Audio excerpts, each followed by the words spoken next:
प्यारे बच्चों, तीसरे प्रकार का परवलय, ये एक्स अक्ष, ये वाई अक्ष। अभी परवलय वाई अक्ष की दिशा में खुला हुआ है। ये तीसरे प्रकार की आकृति है परवलय की, जो वाई अक्ष की दिशा में खुला हुआ है। ये परवलय अभी एक्स अक्ष को स्पर्श कर रहा है।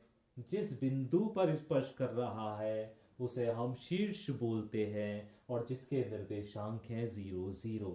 तो इस परवलय के शीर्ष ए, जिसके निर्देशांक हैं 0 0। इस परवलय में कोई फिक्स बिंदु है, कोई स्थिर बिंदु है, जिसे हम एस यानी नाभि बोलते हैं। मान लिया यहां से इस स्थिर बिंदु तक की दूरी ए है, यहां से इस स्थिर बिंदु तक की दूरी ए है। तो प्यारे बच्चों, इस बिंदु के निर्देशांक 0 और ए हो जाएंगे। तो नाभि के निर्देशांक होंगे 0 और ए।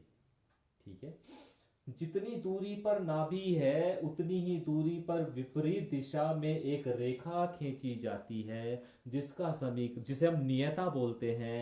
और इसका समीकरण होता है y बराबर माइनस ए, क्योंकि जब इधर को दूरी चलेंगे तो माइनस की रहेंगे y डैश पर, तो है ना। तो नियता का समीकरण हो जाता है y बराबर माइनस ए या y प्लस ए बराबर 0। ऐसा परवलय का जो अक्ष होता है वो y अक्ष होता है, क्योंकि x y अक्ष भी तो है ये वाला। तो ऐसे परवलय का जो अक्ष है वो y अक्ष है। और y अक्ष पे हम जानते हैं प्यारे बच्चों, x का मान 0 होता है। ठीक है, और ऐसे परवलय का जो समीकरण होता है वो होता है एक्स स्क्वायर बराबर 4ay। समीकरण याद रखना बड़ा आसान सा हो गया है। देखो, जो एक्स अक्ष पर समीकरण, एक्स अक्ष पर है परवलय, उसमें इधर y आ जाएगा, इधर x आ जाएगा। और जो y अक्ष पर परवलय है उसमें इधर x आ जाएगा और इधर y आ जाएगा। तो ऐसे परवलय का समीकरण आ जाएगा आपका एक्स स्क्वायर बराबर 4ay। ठीक है, परवलय की नाभि से कोई लंब हम अगर डाल दें जो परवलय की परिधि को स्पर्श करे, जिसे हम एल एल डैश कह देते हैं, तो उसकी लंबाई 4a होगी। ठीक है, नाभि लंब की लंबाई 4a होगी। ठीक है, तो ये है आपकी प्यारे बच्चों तीसरी आकृति। ठीक है, एक आकृति और है, उसके बारे में और हम चर्चा करते हैं। अभी इसकी फोर्थ आकृति, चौथी आकृति है प्यारे बच्चों इस प्रकार का परवलय, जो y अक्ष की उल्टी दिशा में, अभी हमने जो देखा वो y अक्ष की दिशा में खुला हुआ था, अभी y अक्ष की उल्टी दिशा में यानी y डैश अक्ष की दिशा में खुला हुआ होगा। ठीक है, तो ये है आपका वो परवलय जहां पर स्पर्श कर रहा है ये अक्ष को, है ना, उसे हम शीर्ष बोलते हैं और जिसके निर्देशांक 0 0 होते हैं। तो इसमें भी शीर्ष के निर्देशांक 0 0 है। ठीक है, अभी प्यारे बच्चों इसमें एक फिक्स पॉइंट है जिसे हम नाभि बोलते हैं। और यहां से यहां तक की दूरी मान लिया a है, तो ये तो माइनस ए दूरी है, क्योंकि y अक्ष की दिशा, y डैश की दिशा में ले रहे हैं तो माइनस की दूरी है। तो ये माइनस का a है, इसलिए इस बिंदु के निर्देशांक हो जाते हैं 0 माइनस ए, 0 माइनस ए। एक लंब खींच दिया है जिसकी लंबाई होती है 4a।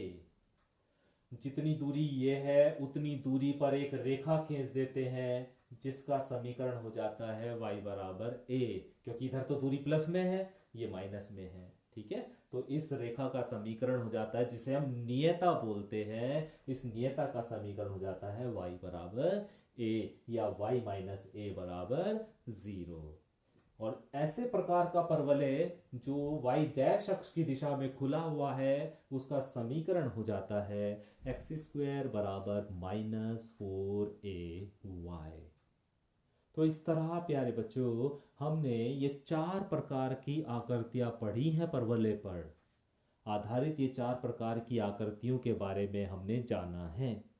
इन्हीं चारों प्रकार की आकृतियों के बारे में एक टेबल भी आपकी किताब में आपको दी गई है, जिसमें ये सब बातें आपको लिखी गई हैं कि इस आकृति के कौन से पॉइंट होंगे, या जो y अक्ष की दिशा में खुलता है उसके कौन से पॉइंट होंगे, वो सब आपको एक टेबल के रूप में दिया गया है। तो प्यारे बच्चों आज मैं इसके क्वेश्चन नहीं करा रहा हूँ। आज बस आपका यही काम है कि आप इन चारों आकृतियों के बारे में थोड़ा सा समझ लें और इनके जो ये बिंदु हैं, शीर्ष, नाभि, नाभिलम, नियता का समीकरण है ना, परवलय का समीकरण, क्या क्या होते हैं, चारों प्रकार की आकृति के बारे में आप अच्छे से जान लें। एक्सरसाइज 11.2 इसी बातों पर, इन चार आकृतियों के आधार पर आपको मिलेगी। ठीक है, तो एक्सरसाइज हम कल से करेंगे। आज बस आप एक काम कीजिए कि इन चारों आकृति के बारे में अच्छे से पढ़िए, इन पॉइंटों को याद रखिए, ध्यान रखिए, ताकि आपको क्वेश्चन करना आसान हो जाए। Thank you.